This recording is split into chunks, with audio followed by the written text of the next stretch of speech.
story has the title, The Laughter and the Weeping. Guardian of birth, healer of the sick, comforter of the aged.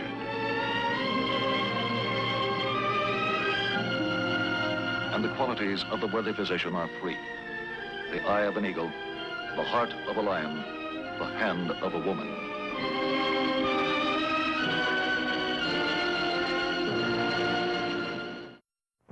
Our actual case history tonight concerns the field of plastic surgery. The object in point, a surgical knife. The case in point, Harold John Sutherland. Professionally, he's known as Lord Harold Percival Sutherland. He's 34 years old, unmarried. Thus far, his life has not been without tragedy. At the age of 12, his twin brother was struck down and killed by a hit-and-run driver. The disaster carved a lasting impression on the mind of an already sensitive boy.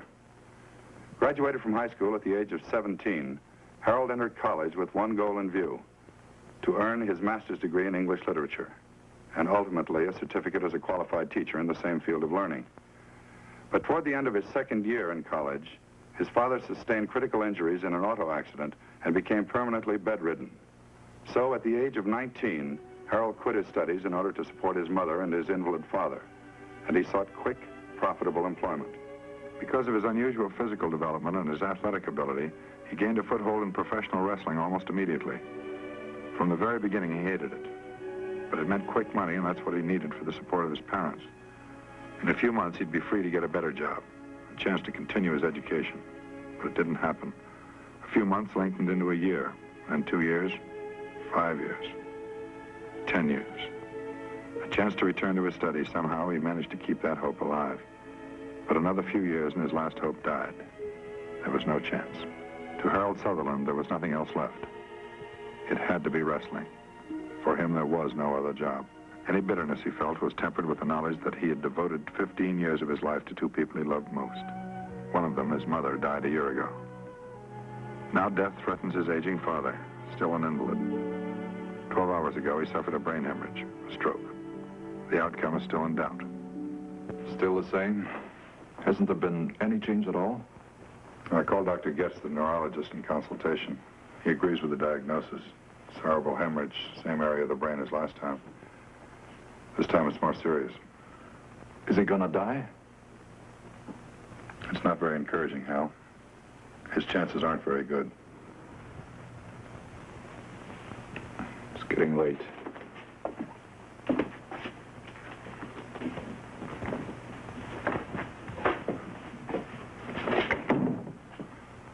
I know it's hard to accept. It's always hard. I should have been expecting it, I guess, after the last time. Hal, your father's a remarkable man, but he is getting on. And he hasn't had an easy time of it. An invalid the last 15 years. Long time. God knows he's had enough pain. Maybe it's better this way, I don't know. Hal, it's something we all have to go through sooner or later. Even before his accident, your dad always figured he'd have a pretty good life. That's more than you can say for yourself so far. I think you know what I mean. Well, you know what the situation is, Doctor. We've talked about it before. That's all we've done is talk. Hal, you're 34 years old. You've spent a lot of years doing things for other people. Isn't it about time you tried to do something for yourself for a change? I'm sorry, Doctor. It's getting late. I've got to get going. You planning to go back to school? Get that teacher's certificate? I don't know. Maybe if I get a chance. You'll do what you can, won't you? I'll be back as soon as I can, maybe around midnight. We'll do everything possible. If there's any change in his condition, we'll let you know right away. Thank you, Doctor. Al, think about what I said about the future. About trying to do something for yourself for a change. Seriously. All right, Doctor. I don't know how it can change anything, but I'll think about it.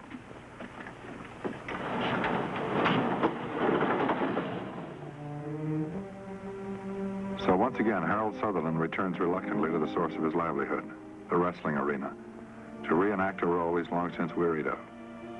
Waiting his arrival is an integral part of the act. Luther Jackson, a garage mechanic during the day, he's a close friend. But in the purple prose of the publicity handouts, he's billed as longtime family retainer and personal bodyguard to His Grace Lord Harold Percival Sutherland. Despite the fact that professional wrestling is a most curious mixture of entertainment and sport, and the audience is quick to accept new favorites and quick to discard them, after almost 2 decades, Lord Harold Percival Sutherland can still command steady employment. Quite naturally, the staging and the costuming and the slapstick comedy elements have played no small part in the success of the act. But where others see him as a comic and successful clown, Harold Sutherland regards himself as a failure, an utter, misbegotten failure. Now, that act of yours with the Sutherland, well, it needs more jazz or we're going to lose the crowd. Well, I don't know, Stan. What do you want me to do? Just what I told you, stupid. Now, move in on him tonight. He won't be looking for it, and you can rough him up just as much as you want to. Lay right into him. Yeah, but suppose he won't stand for it. He's still no pushover, you know? Well, you do like I said and don't worry. He won't even know what's happening. Now, get in there and give him the business. Pound him around, and the crowd will love it. Really pound him around good. Make way! Make way! Defer, if you please. Defer to his lordship. Make way for his grace. Make way for Lord Harold Percival Sutherland, champion of His Britannic Majesty's Empire. Make way! Make way for Lord Sutherland. Ladies and gentlemen, tonight by popular demand, promoter Stanley Gentleman Thompson presents 2 of the outstanding contenders for the World Wrestling Crown in what we call an unprecedented grudge match. In the white corner, our own regional heavyweight champion, All-American handsome Chuck Strong. He will put his crown on the line tonight against that very colorful invader from overseas, champion of the Empire, Lord Harold Percival Sutherland.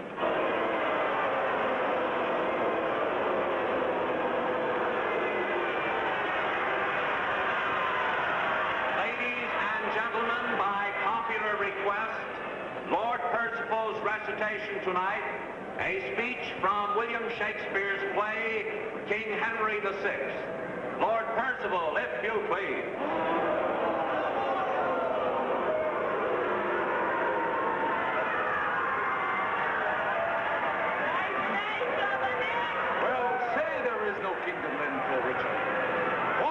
Pleasure can the world afford. I'll make my heaven in a lady's lap, and deck my body with gay ornaments, and wit sweet ladies with my words and looks. Oh, miserable thought! And more unlikely than to accomplish 20 golden crowns. Why, love was swarmy in my mother's womb, and for I should not deal in her soft laws, she did corrupt frail nature with some bribe, to shrink mine arm up like a withered shrub, to put an envious mountain on my back, where sits deformity to mock my body, to shape my legs of an unequal size, then to disproportion me in every part, like to a chaos, or an unlicked werewolf that carries no impression like the dam. And am I then a man to be beloved? Oh, monstrous fault, to harbor such a thought. Are you sick of you? All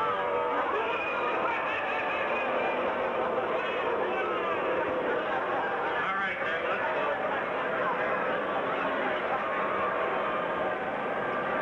All right, men, we all know the rules here, and I'm going to enforce them. Any questions, I'll take them now. Let's go.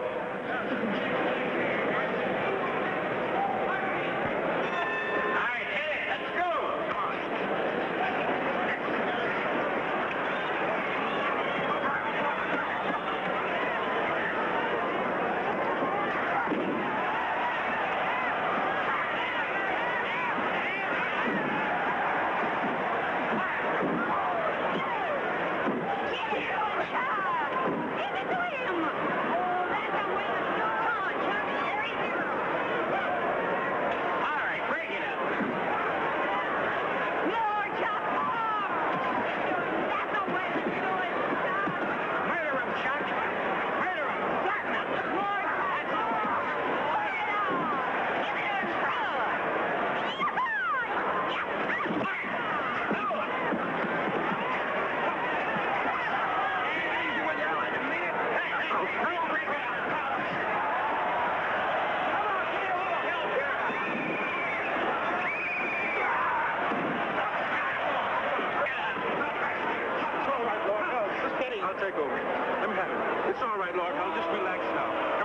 all right. It's really all right. Just relax. It's okay, Lord Hell. I'm going back to England. Sorry? You're sorry? A lot of good that's gonna do. Well, of all the lousy tricks, Chuck's the headliner, not you. He's supposed to look good. He was only doing his job. Come off it, Stan. You pulled a double switch and you know it. What? What are you talking about? Chuck played it rough because you told him to. You wanted blood, you wanted a circus. I've been around a long time, remember? Yeah.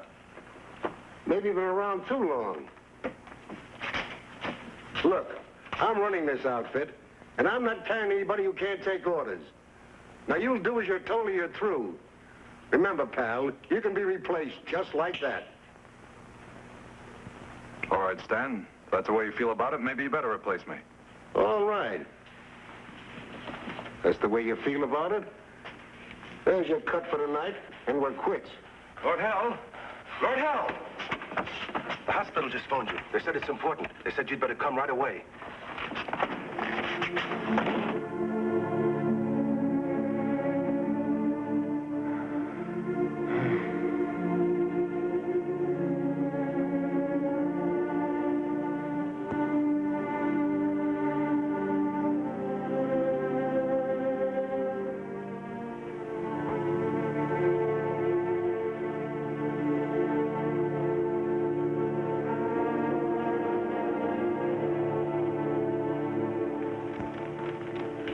Meanwhile, you have to go on living. How about yourself? Got any plans? No, I guess not. I don't know. Everything seems kind of empty. Nothing to work for anymore. Yeah, you said you quit your wrestling job tonight. How about going back to school and getting that teacher's credential? That's what you always wanted, isn't it? I haven't thought about it much lately. It's been too long. It wouldn't work. Oh, why not? Money, for one thing. There's been a lot of expenses. Haven't been able to save much, not enough to drop everything and go back to school. That's not a very good excuse, is it? Ever since I've known you, you've been a pretty resourceful fellow. I think you could work it out to go back to school and get that teacher's credential if you really want it. It is, isn't it? All right, it is. But take a look at this again. How about it? Can't you just picture me in a class with a bunch of 20-year-olds? Lord Sutherland goes to college. Be a great picture, wouldn't it? Hal, age is no argument. There are plenty of people older than you in college right now. With a face like this? I've told you about that a half a dozen times. In my opinion, plastic surgery would make all the difference in the world. Look, Doctor, I know what you're trying to do, and I appreciate it. But let's face it, I'm in no position to go to a plastic surgeon. And if I could, how much good would it do me? Well, you've never been examined by a plastic surgeon. How would you know? I've heard of some cases. Plastic surgeons aren't miracle men. Besides, they wouldn't be interested in a case like mine. I'm no rich old lady who wants to have her face lifted, or a movie star who has to look good. You've got a pretty strange impression of plastic surgeons. Sure, there's some doctors who confine their practice to cases like that, and in their own way, they're important. But plastic surgery goes far beyond that. They're curing everything from leg ulcers by a skin graft to repairing major features that have been destroyed by accident or disease. That's fine, Doctor. Maybe it could help a little. But who cares? I'm a wrestler. It doesn't make any difference. It makes all the difference in the world, and you know it. It could change your whole life for the better. It's no use, Doctor. It's a waste of time. Thanks, anyway. Hal, your mother and father were never very happy because you couldn't finish your education. All right? They knew you weren't happy. They knew you wanted to be a teacher more than anything else in the world. I suppose so.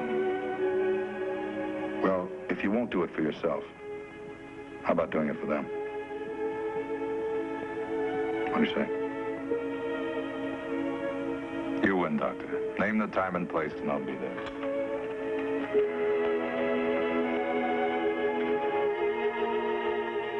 So at last, Harold Sutherland brings his problem to the attention of a qualified plastic surgeon. After a complete history of the patient's general health is taken, there follows a more thorough examination of the areas involved, the ears and the nose. The chances for improvement and the degrees of improvement are carefully evaluated. What's your opinion, Doctor? Is there anything you can do? Yes, I believe there is. Essentially, we have three problems here. Protruding ears, the cauliflower condition of the ears, and a deformed nose. I see. Now, let's take the most difficult one first, the cauliflower ears. We try to improve this condition or correct it as much as possible by thinning and smoothing out the lumps of scar tissue which have developed. Now, I can't promise that we'll be able to thin out and smooth out all the lumps completely, but we certainly can improve them. In any event, they'll be much less noticeable when the ears are laid back close to the head. Well, how would you go about it, Doctor? I mean, pinning the ears back. It's a fairly simple procedure. An incision is made in back of the ear, directly in line with where the normal fold would be. With you, the fold didn't develop naturally, so we'd make one for you. Do what nature failed to do. It's a rather common operation nowadays. It's usually taken care of in childhood, but it can be done at any time. Well, that sounds pretty good. What about this? I think we can take care of that all right, but I would like to know what you have in mind, what you expect.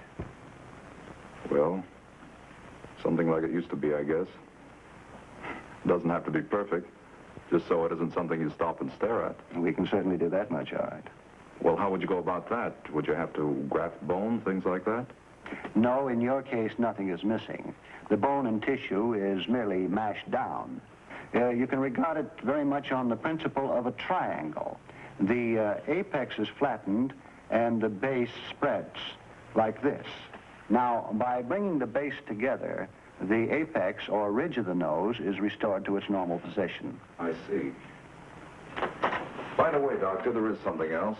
I guess I should have mentioned it before. What I mean is, well, how much will it cost? Very simply put, Mr. Sutherland, fees for operations of this type are generally in line with other surgical procedures which require similar operating time. I mean, appendectomies or gallbladder operations, for example. That includes... I think I know what you're talking about now, Doctor. It's a lot different from what I thought. I always heard plastic surgery was so expensive, usually runs into $1,000 or more. A lot of people have that impression, unfortunately. It's certainly far from the truth.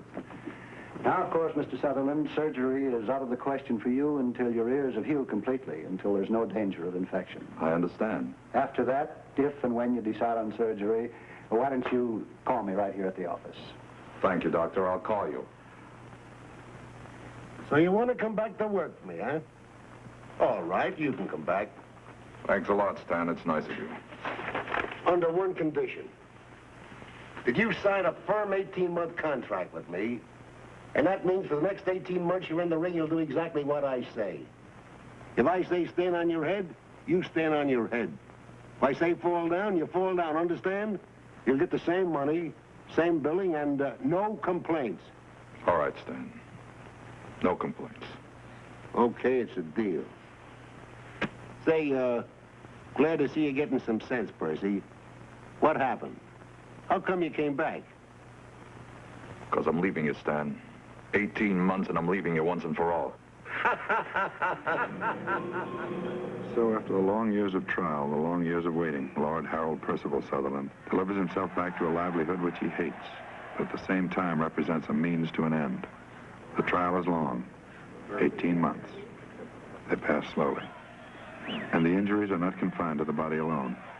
The spirit also suffers, a sensitive spirit, one exposed to constant derision, gross comedy, scorn, ridicule. At the same time, the physical injury cannot be minimized.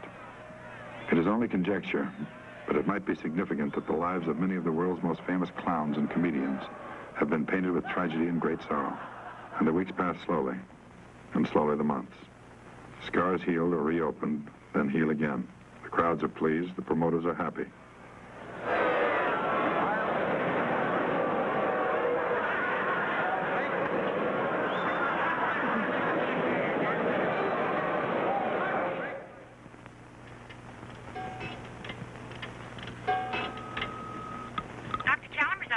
Hello, this is Harold Sutherland speaking. I'd like to make an appointment with Dr. Chalmers, please. This week? Yes, as soon as possible. Friday at 10, Mr. Sutherland. Because of the lapse of time since his initial visit, the patient is re-examined thoroughly.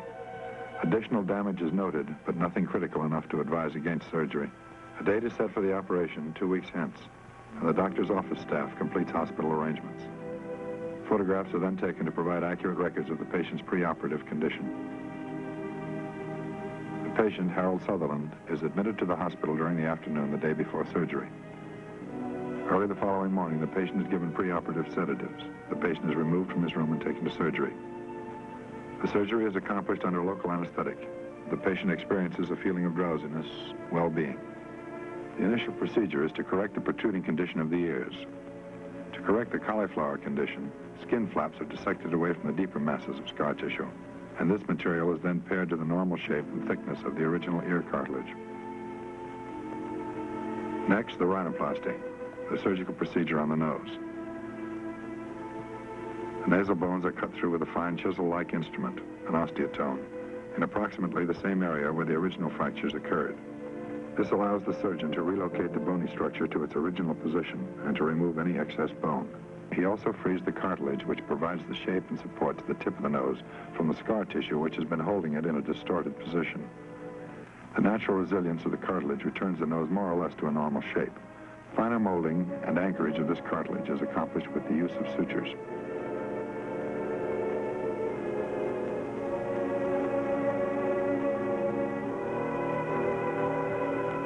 The day after surgery, the patient returns home. After 3 days, at the physician's office, the gauze packings are removed from the nostrils, the metal nose splint is taken off, and adhesive tape strapping is changed. This same tape strapping will remain on a full week after the first change of dressing. The ear bandages are changed at 3-day intervals. Then, after 10 days, all bandages are removed. In 2 weeks, some amount of discoloration and swelling can be detected by doctor and patient, but not by the casual observer. After 2 months, almost all of the swelling is gone, and postoperative pictures are taken. Why, yes, send him in. Friend of yours. Howard, Konrad? brought the journal back. Thanks a lot. Pleasure. I think you know the patient, don't you, Doctor? Oh, Harold Sutherland. How about this? You finally got it done. That's right. Well, congratulations. You really did get yourself fixed up. He did fine, didn't he? It should look even better when the swelling's gone. It looks great right now. What have you been doing with yourself lately?